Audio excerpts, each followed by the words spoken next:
Ever wondered how carnivorous plants catch their prey? Well, you're in the right place.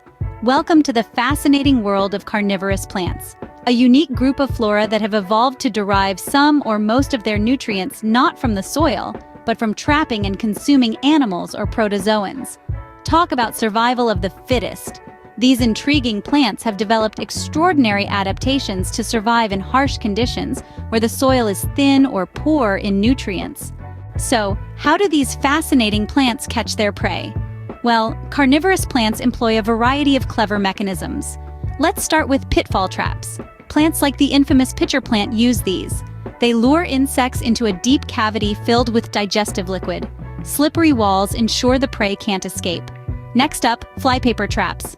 Sundews are a fantastic example. They have sticky, glandular hairs that trap insects like flies on adhesive tape. Then we have the snap traps.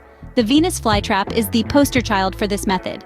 It uses rapid leaf movement to close its jaws on unsuspecting victims. Bladder traps are used by aquatic species like the bladderwort.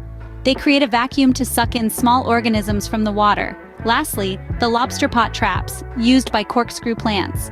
These plants have complex, twisted tunnels that lead prey deeper into the trap, with no way out. Each trapping mechanism is unique, showing us just how inventive nature can be. But it doesn't stop at just catching the prey. Once trapped, carnivorous plants embark on a fascinating digestion process.